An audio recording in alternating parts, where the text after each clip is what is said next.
أعوذ بالله من الشيطان الرجيم بسم الله الرحمن الرحيم رب اشرح لي صدري ويسر لي أمري واحلل عقدة من لساني يفقهوا قولي آمین یا رب العالمین۔ آج کی آیات میں بنی اسرائیل کا ایک واقعہ بیان ہو رہا ہے۔ ان کے علاقے میں طاعون پھیل گیا تھا،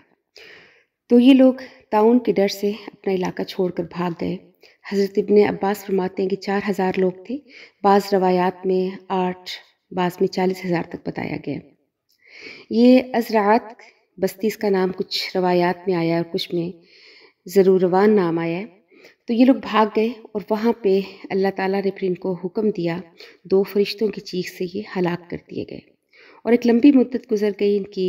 ہڈیاں بھی بالکل مٹی میں جب مل گئیں تو وہاں ایک حزقیل نامی ایک نبی گزرے،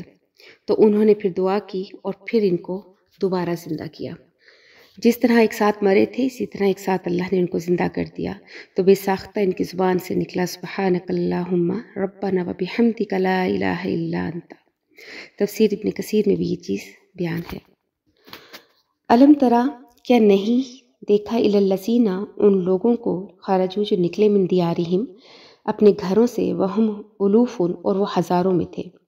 حذر الموت موت کے ڈر سے، فقال لہم پس کہا ان سے، اللہ نے موتو مر جاؤ، ثم احیاہم پھر ان کو زندہ کیا، ان اللہ بشک اللہ، لذو فضل بڑا صاحب فضل ہے، علی الناس لوگوں پر، ولکن اور لیکن اکثر الناس اکثر لوگ، لا یشکرون شکر نہیں ادا کرتے۔ اب مسلمانوں سے خطاب ہے کہ وقاتلوا فی سبیل اللہ، اور لڑو اللہ کی راہ میں، وعلموا اور جان لو، ان اللہ یہ کہ اللہ، سمیع علیم سننے والا اور جاننے والا ہے۔ من ذا الذی کون ہے وہ شخص، یقرض اللہ کہ جو قرض دے اللہ کو، قرضا حسنا اچھا قرض، فیضاعفہ لہ تو پس بڑھا دے گا وہ اس کو، اس کے لیے، اضعافا کثیرہ بڑھانا کئی گنا، واللہ اور اللہ، یضاعف زیادہ کرتا ہے، لمن یشاء جس کے لیے چاہتا ہے۔ جب انفاق کیا جاتا ہے خالص اللہ کے دین کے لیے تو اللہ تعالیٰ کہتے ہیں کہ یہ میرے ذمہ قرض ہے۔ اب اللہ تعالیٰ کی مرضی ہے کہ اس کو 1 گنا بڑھائیں یا 2 گنا یا 700 گنا۔ واللہ اور اللہ، یقبض تنگ کرتا ہے، ویبسط اور کشادہ کرتا ہے، یہاں رزق مراد ہے،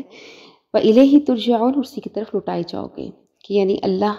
ہی رزق تنگ کرتا ہے اور کشادہ کرتا ہے، سب اللہ کے اختیار میں ہے۔ اللہ تعالیٰ نے یہ اختیار کسی کو نہیں دیا،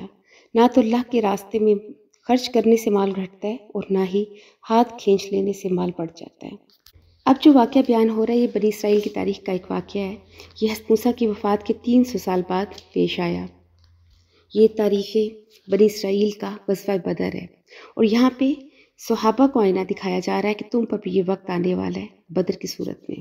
تو ان کی ذہنی طور پہ تیاری کروائی جا رہی ہے۔ طالوت اور جالوت کی جنگ کے بعد بنی اسرائیل کی خلافت راشدہ قائم ہوئی تھی۔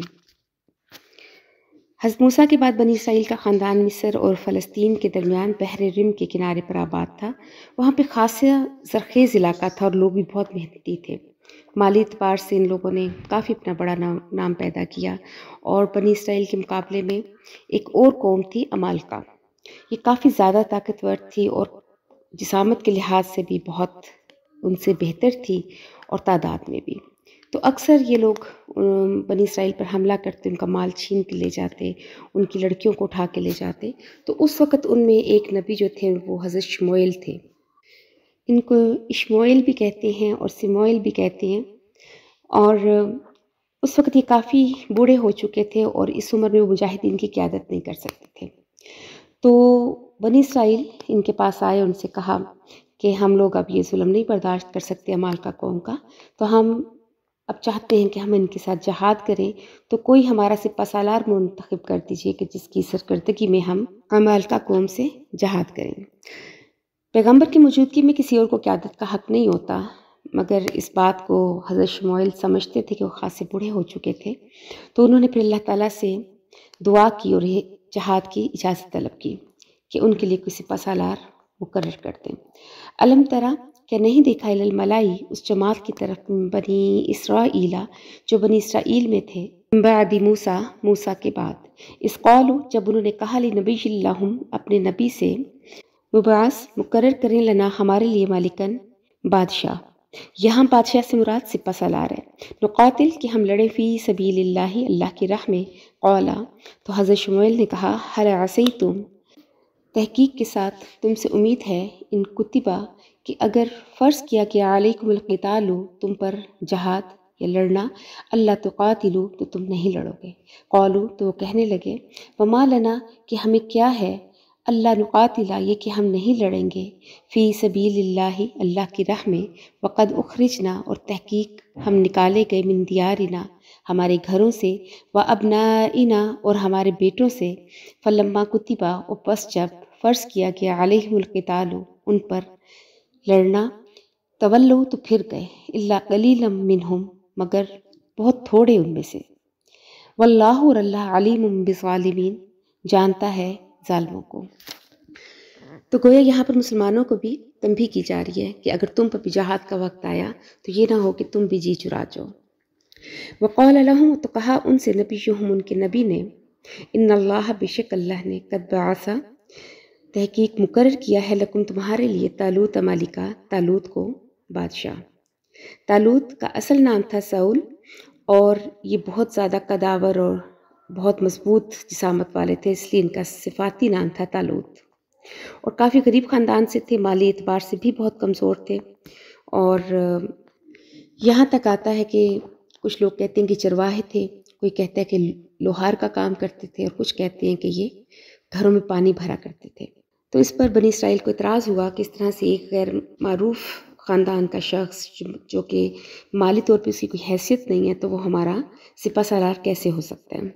تو قولوا وہ کہنے لگے، انا یکونو کہ کیسے ہوگا، لہ الملک اس کو بادشاہت، علینا ہمارے اوپر، ونحن احق اور ہم زیادہ حقدار ہیں، بالملک منہ اس سے بادشاہت میں، ولم یؤتا اور نہیں دیا گیا، ساعۃ من المال اس کو مال میں وسعت، کہ وہ مالی لحاظ سے بھی ہم سے بہتر نہیں ہے، تو کس طرح سے وہ بادشاہت کا حقدار ہو سکتا ہے؟ قولا شمویل نے کہا، ان اللہ اصطفاہ کہ بے شک اللہ نے انہیں چن لیا ہے، علیکم تم پر، وزادہ اور زیادہ کیا ہے اس کو، بسطتاً بالعلم والجسم اس کو علم کے پھیلاؤ میں اور جسم کے پھیلاؤ میں، یعنی علم بھی اس وقت کے لوگوں سے ان کا زیادہ تھا، اور جسم کے اعتبار سے بھی جیسے میں نے بتایا کہ وہ بہت مضبوط تھے۔ واللہ اور اللہ یؤتی دیتا ہے، ملکہ اپنی بادشاہت میں، یشاء جس کو چاہتا ہے، واللہ واسع علیم اور اللہ بہت وسعت والا اور جاننے والا ہے۔ وقال لهم اور کہا ان سے نبیہم ان کے نبی نے، ان آیت ملکی ہی کہ بے شک اس کے اقتدار کی یا اس کی بادشاہت کی نشانی یہ ہے، ان یأتیکم التابوت یہ کہ آئے گا تمہارے پاس ایک صندوق، فیہ سکینۃ اس میں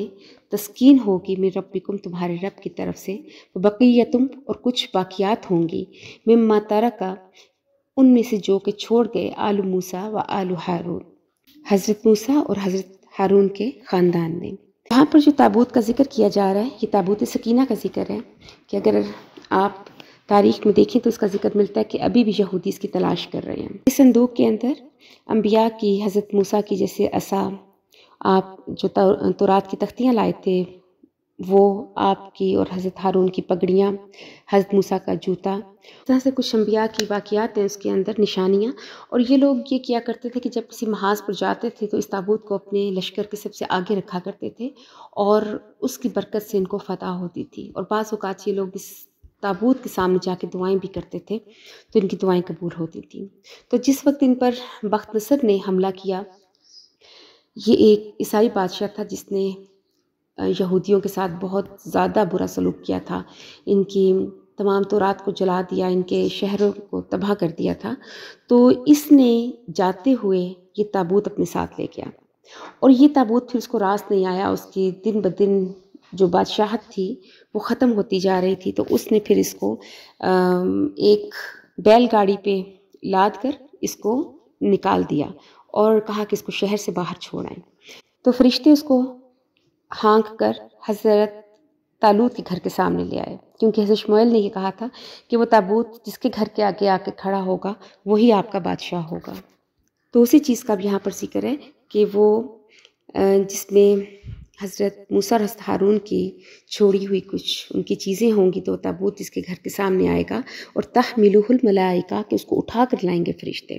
ان فی ذلک لآیہ، بے شک اس میں البتہ نشانی ہے، لکم تمہارے لیے، ان کنتم مؤمنین کہ اگر تم مومن ہو۔